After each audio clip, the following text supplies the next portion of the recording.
Okay, so it's very nice to be here tonight. So I've been working on the history of income and wealth distribution for the past 15 years, and one of the interesting lessons coming from this historical evidence is indeed that in the long run there is a tendency for the rate of return of capital to exceed the economy's growth rate.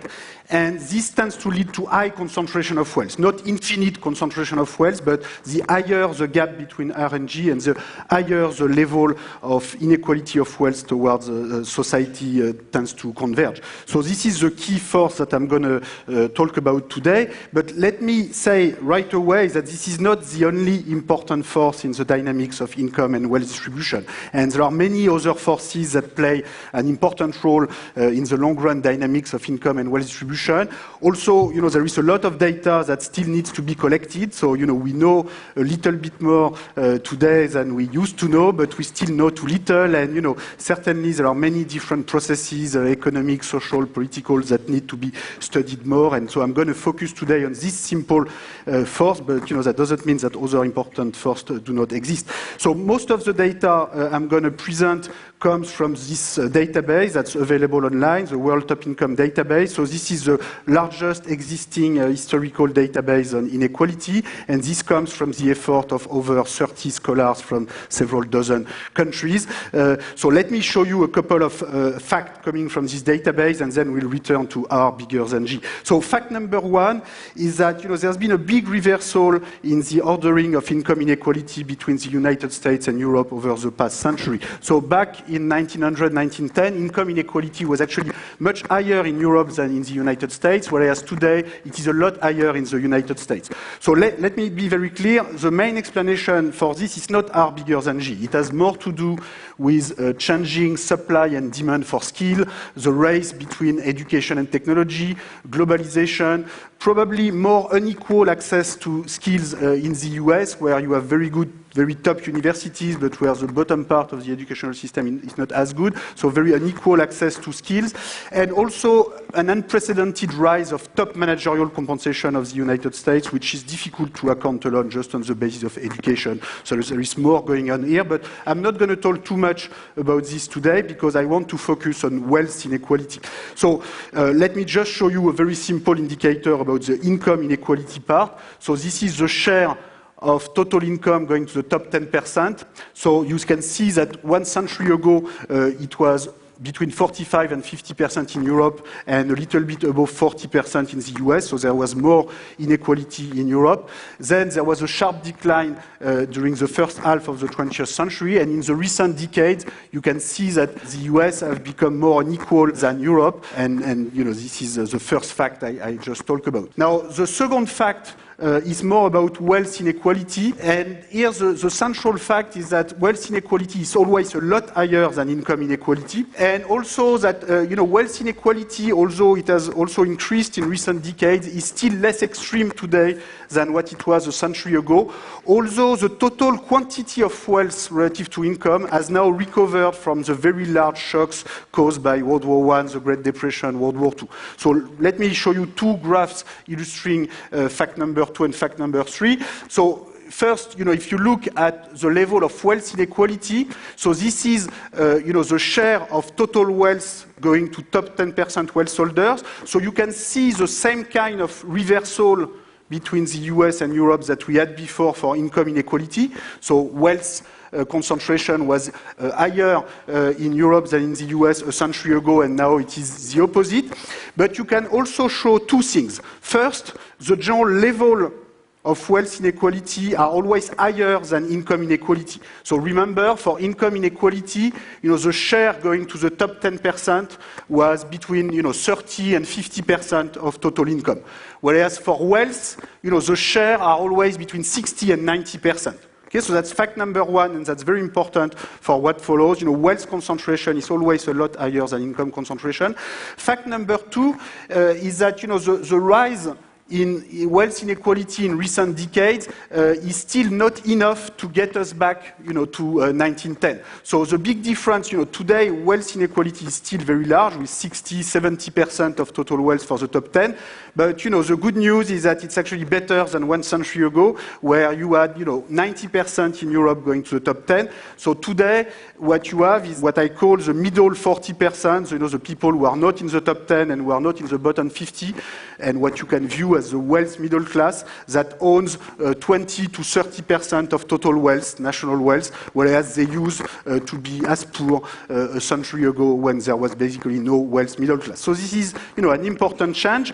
And it's interesting to see that wealth inequality has not fully recovered to pre-World War I level, although the total quantity of wealth, has recovered. Okay, so this is the total value of wealth relative to income, and you can see that in particular in Europe, we are almost back to the pre-World War I level. So there's really two different parts of the story here. One has to do with the total quantity of wealth that we accumulate, and there is nothing bad per se, of course, in accumulating a lot of wealth, and in particular if it is more diffused and less concentrated. So what we really want to focus on is the long-run evolution of wealth inequality and what's going to happen in the future. How can we account for the fact that until World War I, wealth inequality was so high and, if anything, was rising to even higher levels. And, how can we think about the future? So let me come to, some of the, explanation and speculation about the future. Let me first say that, probably the best model to explain why wealth is so much more concentrated than income is a dynastic models where individuals have long horizon and accumulate wealth for all sorts of reasons. If people were accumulating wealth only for life cycle reasons, to be able to consume when they are old, then the level of wealth inequality should be more or less in line with the level of income inequality. But it will be very difficult to explain why you have so much more wealth inequality than income inequality with a pure life cycle model. So you need a story where people also care about wealth accumulation for other reasons. So typically they want to transmit wealth to the next generation, to their children, or sometimes they want to accumulate wealth because of the prestige, the power that goes with wealth. There must be other reasons for accumulating wealth than just life cycle to explain what we see in the data. Now, in a large class of dynamic models of wealth accumulation with such a dynastic motive for accumulating wealth, so you will have all sorts of random multiplicative shocks. So for instance, some families have a very large number of children, so the wealth will be divided. Some families have fewer children.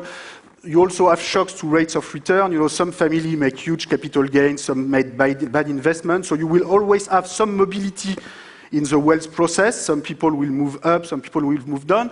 The important point is that in any such model, for a given variance of such shocks, the equilibrium level of wealth inequality will be a steeply rising function of R minus G.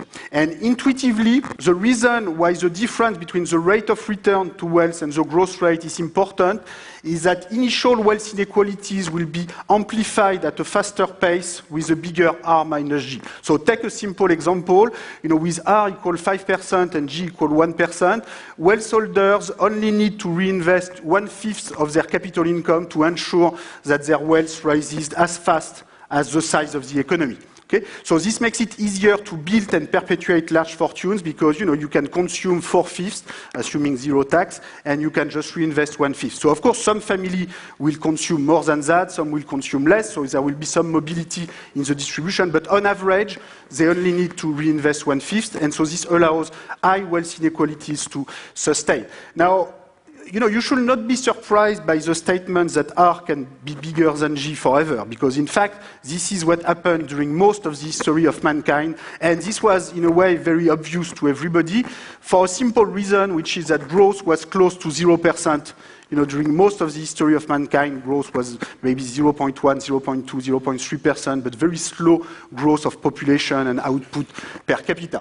Whereas the rate of return to capital, of course, was not 0%. It was for land assets, which was the traditional form of assets in pre-industrial societies, it was typically 5%.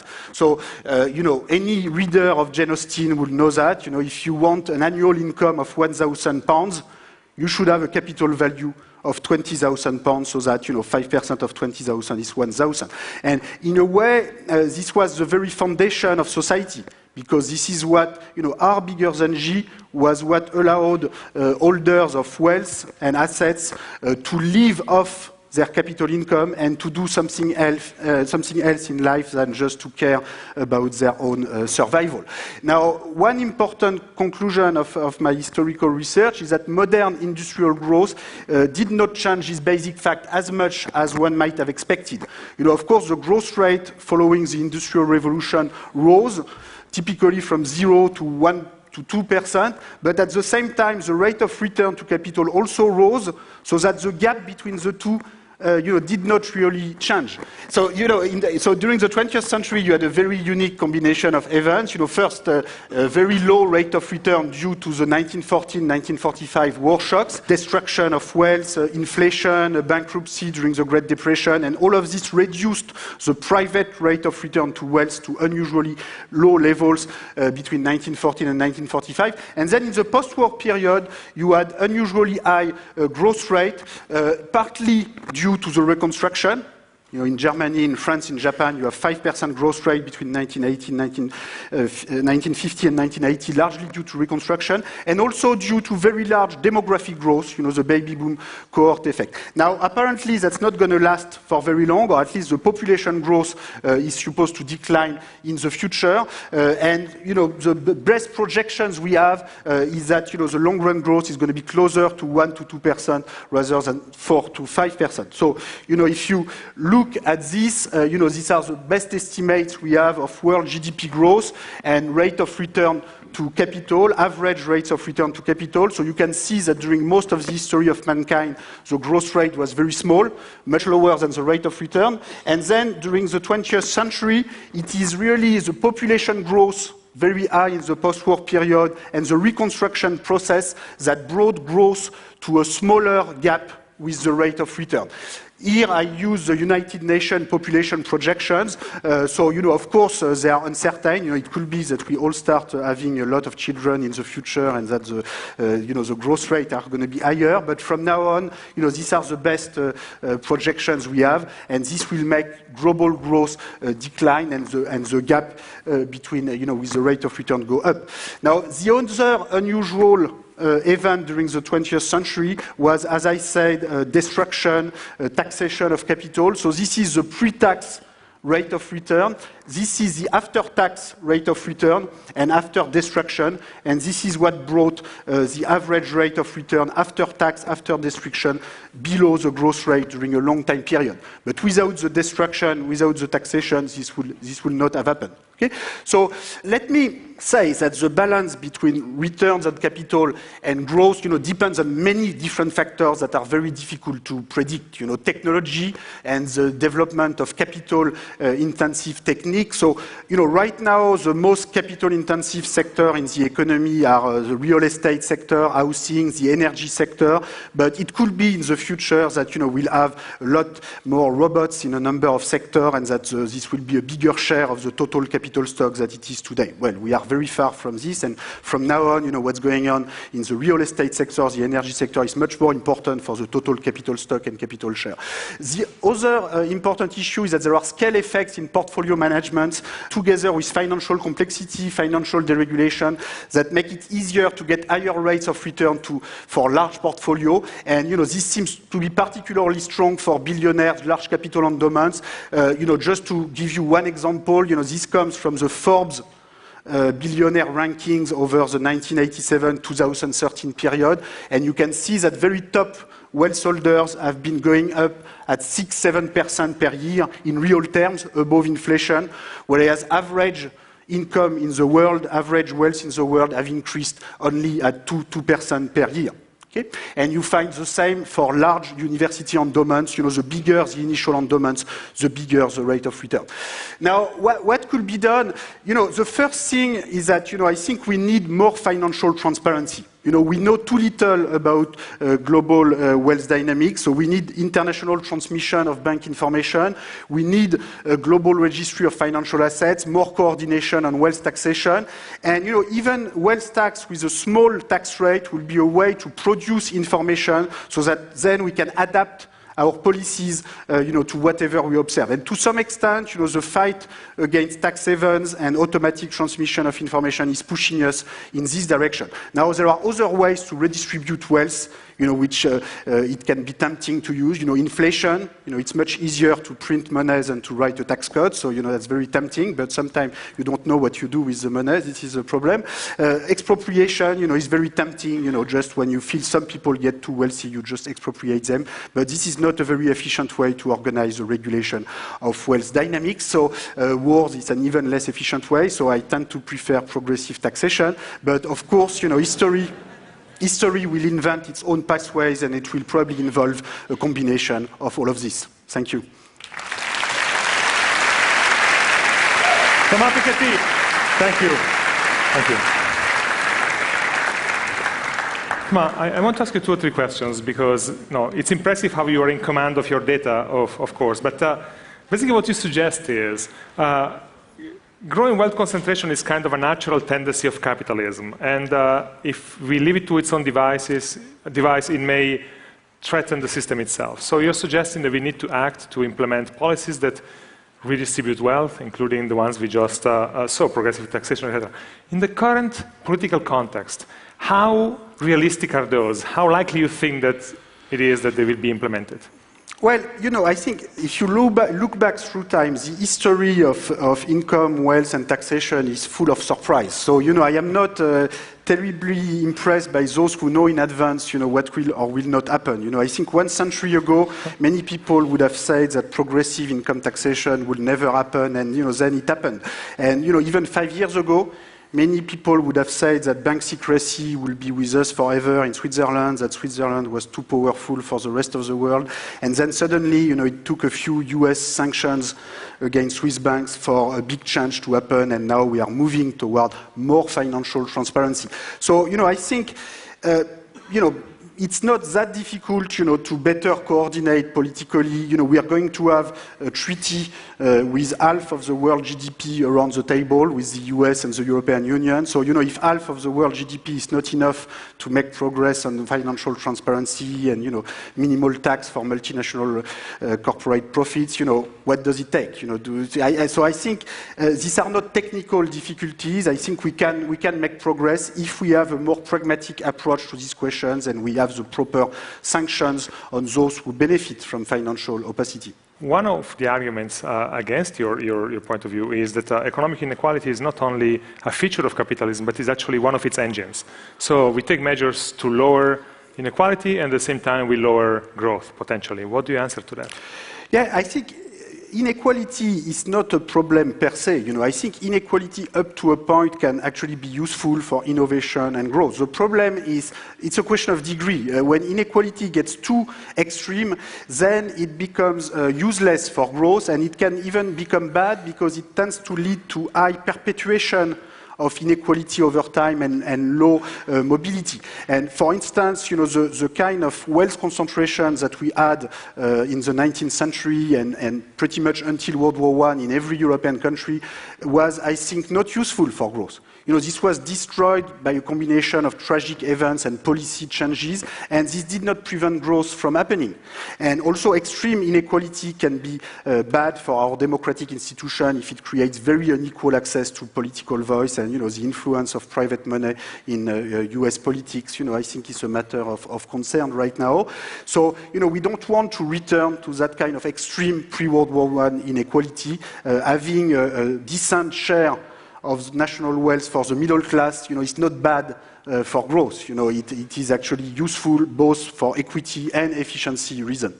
I said at the beginning that your book has been criticized, some of your data has been criticized, some of your choice of data sets has been criticized. You have been accused of cherry-picking data to make your case. What do you answer to that? Well, I answer that, I'm very happy that this book is a stimulating debate. This is part of what it is intended for. Look, the reason why I put all the data online with all the detailed computation is that, so that we can have an open and transparent debate about this. So, I have responded point by point to every concern. Let me say that if I was to rewrite the book today, I would actually conclude that the rise in wealth inequality, particularly in the United States, has been actually higher than what I report in my book. And there is a recent study by Saez and Zuckman showing with new data, which I didn't have at the time of the book, that wealth concentration in the US has risen even more than what I report. And there will be other data in the future. Some of it will go in different direction. Look, we put online almost every week new updated series on the World Top Income database, and we will keep doing so in the future, in particular in emerging countries. And, I welcome all of those who want to contribute to this data collection process. In fact, I certainly agree that there is not enough transparency about wealth dynamics, and a good way to have better data will be to have, wealth tax with small tax rate to begin with, so that we can all agree about this important evolution and, adapt our policies to whatever we observe. So taxation is a source of knowledge, and that's what we need the most right now. Piketty, merci beaucoup. Thank you. Thank you.